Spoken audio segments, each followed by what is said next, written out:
be our first speaker. Thank you.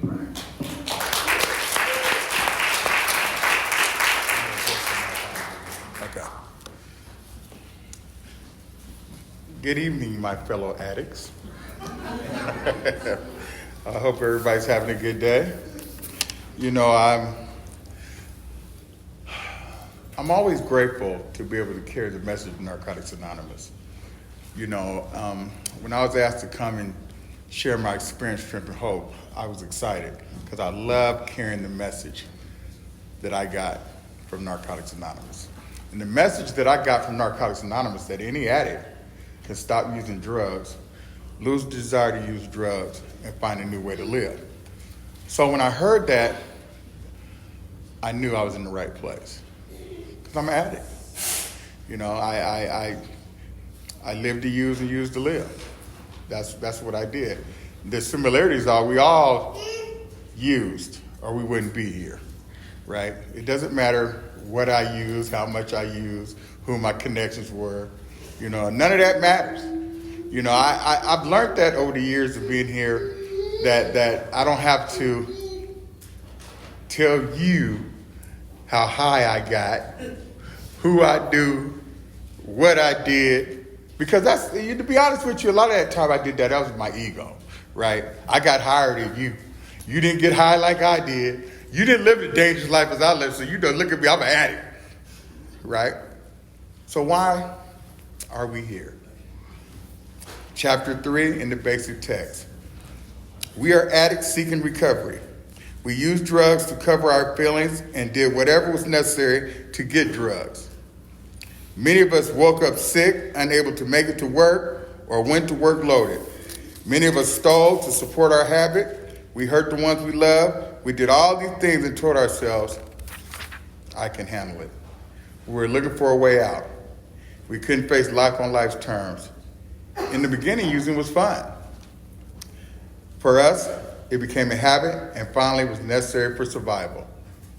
So, see, if you're an addict like me, you could relate to that.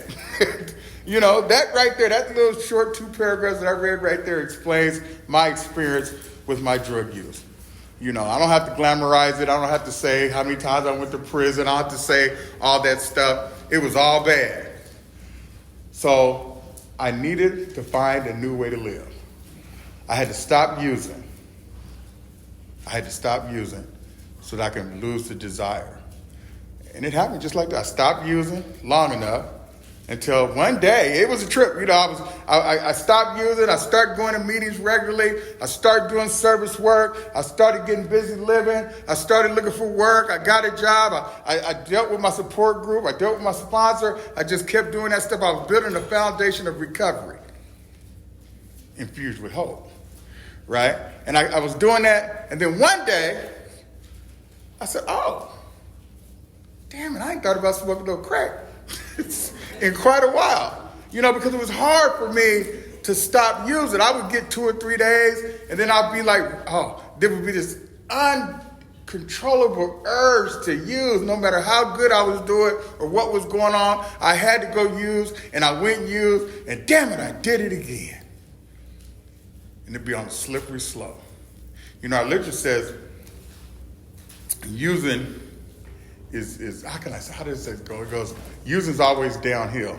It may be fast or slow. It says something like that. That's not the road, but it's always downhill, whether it's fast or slow. And that's how it's always happened. You know, I may come up and have some money and drugs, but it was always 5 o'clock in the morning. I'd be by myself, downtown Portland, watching the sweeper trucks clean up the street with nowhere to go. Well, I should just jump in front of the sweeper truck too, just sweep my ass up with it, right? Because ain't nothing else happening. So, it's cold peace, right? And so, I came to Narcotics Anonymous, right? And I found some hope. You know, I found hope in the 12 steps, right? Because this is a 12-step program. You know, you can come here, you can come to Narcotics Anonymous, and you can stay abstinent. You can go to meetings, you can do service work, you can have a lot of support, you can have a lot of friends, but how you gonna heal? So there's a lot of trauma in my addiction. Shit, there was a lot of trauma in my life before I used drugs. You know, I still have to deal with trauma. I still have to deal with life on life's terms. Life ain't fair. Life is not fair. It is not. It still ain't. One of the spiritual principles in the steps is acceptance. Acceptance, that's step one. I had to accept the fact that I'm an addict. If I use, my life will become unmanageable. Don't care how long I've been clean. And there's another piece too, right? So I was sharing this with a gentleman before I came. He's trying to get his life together, and I was giving him some literature and stuff, and I was explaining to him how I changed my life through the program of Narcotics Anonymous. So I share the program inside and outside the rooms, you know, and because I'm an addict, and I know this is the only thing that saved my life. Only thing. So I was sharing with him about the hope, right? About my experience, about how I had to change my perception on how I looked at life. You know, I shared this afternoon about how it was important for me to get instant gratification. Instant gratification right now. It's got to happen even right now. Even if I don't try to infuse my life with the spiritual principles, right now it's going to take control. And when I'm in the right now mode, I make bad decisions. I ain't even talking about, see, I know I'm going to make bad decisions when I use. I already know that, so I don't use. So now, I'm not using, so now, how do I get to a place where I don't make bad decisions? Because I can't blame it on the drugs no more. I can't say I was drunk. I can't say I was high. If I'm just doing it clean, that's who I am. If I'm doing some behaviors that aren't principled spiritually, and I'm not using substances, and I'm doing it, when I look in the mirror, that's who I am. How'd that make you feel? If you look in the mirror, you're still a dirty, rotten scoundrel, clean. I'm still using people, places, and things to get my instant gratification. Am I putting money in the slot machine because I want to hear the bells ring? Am I cheating on my wife because I may not be getting my needs met like I want, and Sally gonna give it the way I want it, or how I don't want it, or whatever it goes? You understand what I'm saying? Am I using discipline when I'm on a diet, right? And I want to lose some weight, and I know, or I'm diabetic, and I know I shouldn't have 4 pieces of pie, but I eat a fifth. The disease, all areas of my life. It never goes. I have to be vigilant about my recovery. My foundation has to be solid in Narcotics Anonymous. This is what I transferred my life into Narcotics Anonymous from a life infused with drugs. I changed my life to Narcotics Anonymous to a life infused with hope. I ain't worried about nothing. When I'm in fear, it's lack of faith, right? And I'm not a religious person either, right? I'm not. I don't do religion, but I have a higher power. I know what my higher power wants for me. My higher power wanted me to be in Narcotics Anonymous, so I ain't got a trip. And my higher power, I already know where my purpose is. My purpose is to be here in Narcotics Anonymous and to carry the message from my experience. I know how to get loaded very well, but I also know how to stay clean very well, because I live to the best of my ability by the principles of Narcotics Anonymous. I don't have a lot of vices. I don't understand it. Shit, that ain't where I come from. My daddy, my grandma, they drank hard, chased women, and gambled. But they also worked hard. But they didn't get clean. My parents didn't get clean. My mother introduced me to Narcotics Anonymous when she was struggling, trying to figure out how she was going to quit drinking, which killed her. She used to tell me, she used to watch her oldest child cracked out And she was too, but she drank. Her drug of choice was alcohol. But she still would smoke, and she would let me stay in her house because I had nowhere to go. And she'd do her thing, and I'd do my thing with her. And she drank that I used, and we were both in the midst of we were just in our disease. And she was trying to figure it out. She used to go to a meeting called the Blue Goose. And I remember one time, her and my sister, they used to call me Junebug, right? Junebug, you need to go to the Blue Goose. Now, they drank, so I'm thinking they're talking about a tavern, right? I have no clue that they're talking about a Narcotics Anonymous meeting. I ain't doing that. I ain't going to no tavern. I remember that's the last thing I heard of that.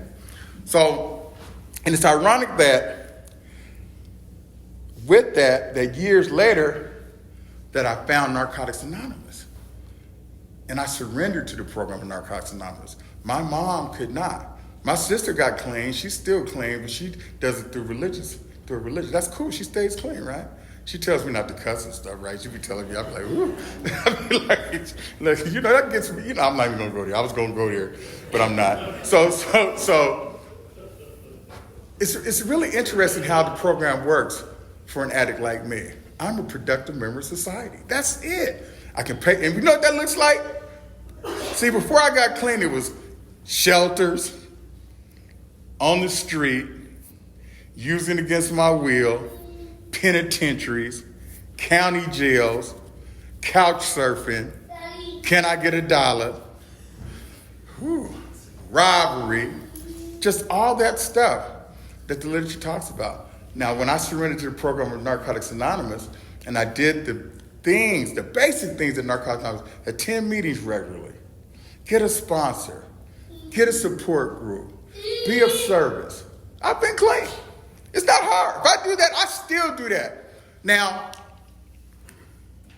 yeah, I still do that. I still pretty much do the same things I did when I got here. I still make coffee at the meetings. I make coffee when I don't have to make coffee at the meeting. It's just automatic pilot. I work in behavioral health, right? And so I see this is where how the higher power works in my life. So I've been able to get a career, right? Not just a job. When I first got here, if I just get a job, that's all I'm worth. Just a job. If I got to sweep the sidewalks, that's all I need. Just let me do that. As long as I'm clean, I'm cool. But see, that's not what my higher power had for me. My higher power get through the rooms in Narcotics Anonymous, I've been able to get opportunities to be able to get a career. I got clean at 47. I'm 62 today. 47. At 47, I'm like, ooh, I kind of burnt my bridge. I'm kind of toast here. I don't know, where am I going to get where's an ex-con, a drug addict going to get a job anywhere where I can support myself to where I feel like I have a chance. I kept coming back. Everything that I have today is a direct result of me staying in meetings and staying connected to the fellowship. A gentleman, he passed away. He said to me one day, he said, Hubert, I was doing service work. He said to me, Hubert, there's a job in watching you. That's what he said. I've been watching you. And I didn't really like him. And he didn't really like me, right? He liked my brother more than me, but still I did. I think something happened. He needed a ride to go get his car out the shop, and he asked me, and I did it. And that changed his perception of me, right? Just by doing that kind act. So then he seen me one day, I was making coffee. He said, Hubert, there's a job you could do. You could be a peer support specialist. I said, a what? Now, this was like 13 years ago before this was even popular. He said, you could be a peer support specialist. I said, man, I ain't went to college. He said, you ain't got to go to college. I said, oh. So he gave me some instructions. And I followed the instructions. And I did the interview, and I don't have no belief in myself. I still fight with that today. Even though I do a lot of stuff, I still don't feel like I'm worthy. I feel like I'm an imposter. Like, don't they know I'm a dope fiend that I'm going to fuck up any minute? But I pushed through. The steps helped me to have the courage and the faith to push through, even when I don't believe in myself. So he said, go do that. So I went. And another member, I told him, man, I used him as a reference, and I was so, I don't think I'm going to get you. He said, you got the job. I didn't believe it, right? It's crazy. I just don't believe there's something inside of me as an addict that cries out for failure, no matter how much success I have. It doesn't matter. It isn't going to last. And it has nothing to do with getting loaded. I just don't deserve it. So the program begs me to not think like that. Love yourself. Believe in yourself. And how that happens is the therapeutic value of one addict helping another, right, is without parallel, because when I come in here and I see the people that came before me that passed away, that got homes and jobs and families and these great lives and stuff, it gives me the hope. Even though I don't believe that's going to be me. I don't believe it still until it is you. Then when it's you, see, I'm the person that I've seen the people were when I got here. Now I'm that person. Now now we on a whole different level of recovery now. Now we on a whole, okay, I didn't got the things that I wanted to get, the job, the beautiful wife, the nice car, the good career. Complacency sets in. I ain't got time for meetings. I ain't fuck with them motherfuckers. I don't need them. I'm Hubert M. I know this shit. I know how to stay clean, so I can lose my humility. See, it's a trip because confidence can look like arrogance. You understand what I'm saying? And so I have to be careful, right? Because a lot of times I have to fight. Now, mind you, when I got to fight for confidence. Right? I got to fight for confidence. I can't, it ain't just, so sometimes it comes out real strong like I'm arrogant. But it's fighting fear, I'm fighting fear, and I'm fighting lack of confidence to be able to stay focused and stay where I'm at. And to be able to understand that it takes work to stay here. So what does the work look like? Service keeps me humble, right? When I can sit down with a suffering addict who felt like I felt or like I feel sometimes and give them some hope, it makes my recovery stronger. Every time I see a newcomer come into the rooms and they broken and they feel hopeless and they stay, I can look at the room. I see people that knew that they came in and they stay, and then something happens and I encourage them, they stay and their life starts to grow and they get that glow and they start to win like I win. Gives me strength. Because I believe in the program again. Ooh, it still works. Where am I going? Where do I got to go? I don't have nowhere else to go.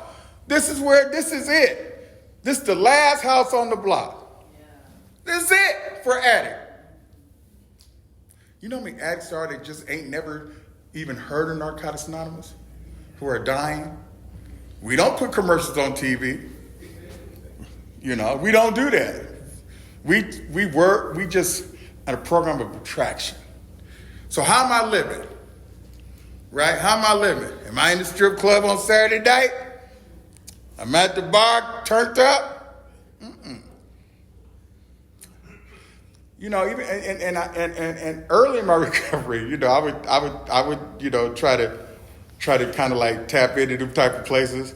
But it was interesting because, see, this is a spiritual program, right? And so my spirit ain't, when I hang out with my drug dealing partners and cats that were my friends, my associates, right?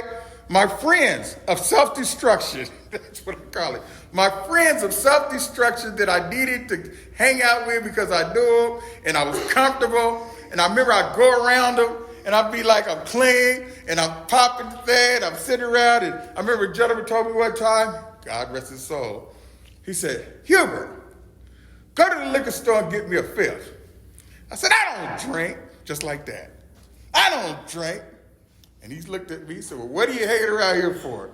We drank. That hit me in the gut like, because I knew. That was one of them awakenings. I said, ooh, I don't belong here no more. And it made me sad. I wasn't happy. I didn't cuss him out. Fuck you, motherfucker. I heard it and I said, damn, to myself, he's right. So I didn't go buy no liquor.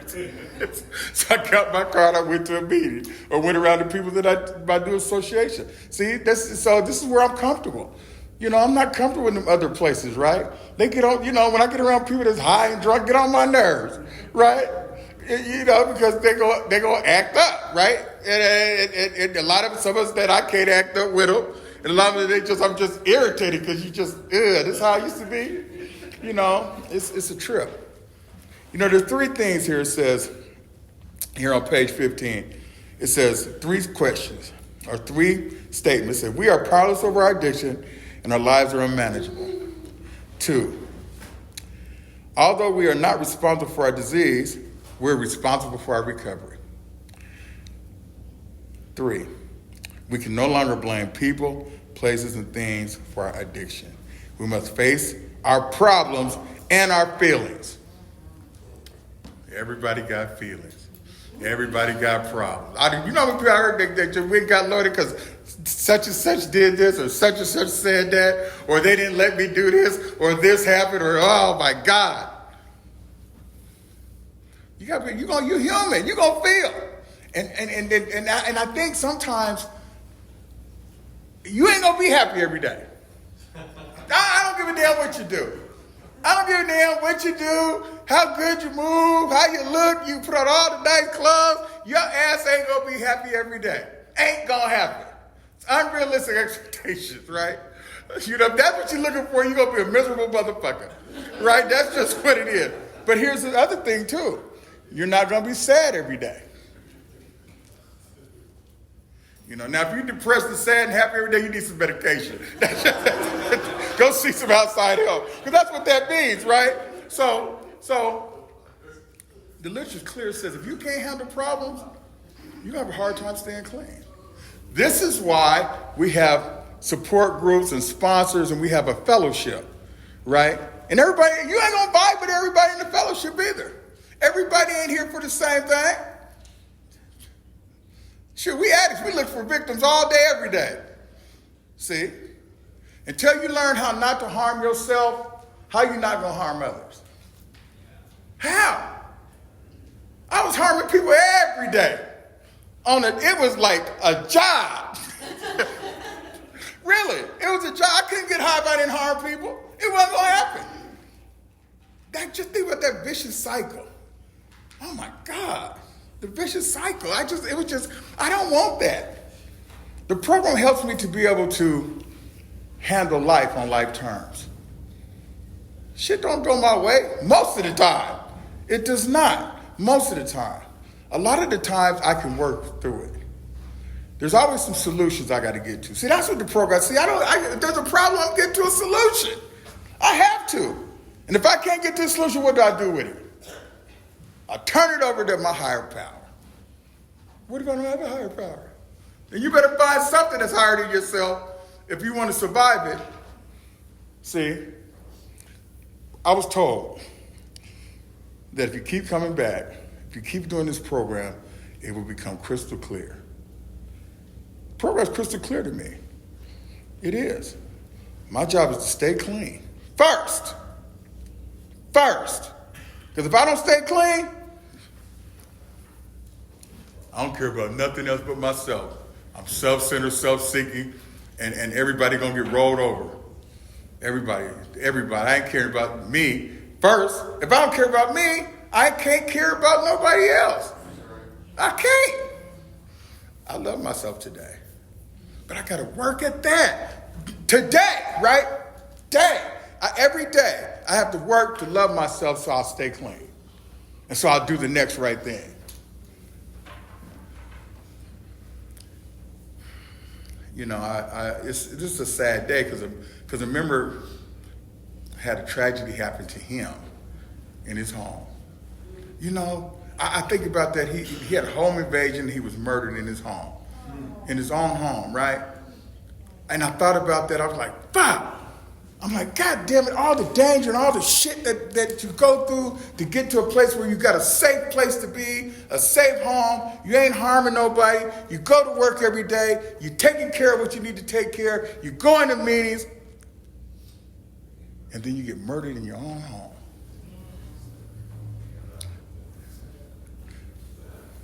Life ain't fair. So what that tells me is that I must enjoy every moment. I need to not worry about what I can't control. I need to worry about how I'm going to help another suffering addict. I need to worry about, am I living the best life I can today? I can't be tripping about what I did yesterday. That's why I take an inventory at the end of the night. What did I do? Did I harm anyone? Did I help an addict? What did I do? What happened? What am I doing? What I got to work on tomorrow? It's about staying clean and helping another addict. What is our message? Any addict can stop using drugs, lose the desire to use drugs, and find a new way to live. I carry that in my daily walk. I have to. I got a reprieve. It ain't, why am I still here? You know how many people I know that's dead that was doing the same thing I was doing? Doing the same. I knew cats that was getting high when they was in their 20s. I'm 62. I know cats that was in their 20s that died from their disease. They didn't even see 30. Some people don't even see 18. Nowadays, with this fentanyl shit, we're needed now more than ever. Society can't fix this problem. I'm going to say this, right? Ain't nothing in society that can fix this problem with addiction with Narcotics Anonymous. Now, you can say I'm biased, but I'm a dope fiend, right? And I work in behavioral health. And I know, I see addicts every day. And I sit in meetings and they talk about, well, maybe I'll be looking at them like, I want to say, that ain't going to work. Because the people I work with, they're not involved in the fellowship I am. They don't have the information. It seems like society would have this information and it would be everywhere with the problems we have. So my job is to stay clean, carry this message for my daily reprieve. And I've been getting a daily reprieve since I surrendered. So if you're new and you're here for the first time, or the second time, or the third time, keep coming back. Get you some literature. Don't be just listening to somebody give you some information that they may don't have because they ain't read the book. Because people give you information, they ain't read a lick of this book. Right? They ain't mean that they trying to harm, they just, addicts, we want to sound good, we want to be popular, we want to sound like we're important. This is pretty much the only place I know where you can come and have a platform and be in a sorry dope fiend. But you can come in here and share and talk about anything and everything to help your ass stay clean. You have a platform. A lot of people ain't never had a platform to speak until they came to Narcotics Anonymous. Some people shouldn't speak. But we encourage you to, right? Even if you shouldn't, you keep coming back. Just keep coming back, right? I love this program. I really love the opportunity to be able to sit here and be able to share my experience, strength, and hope with you. And I encourage you that, if you're thinking about staying here, stay and keep coming back. Thank you for letting me share.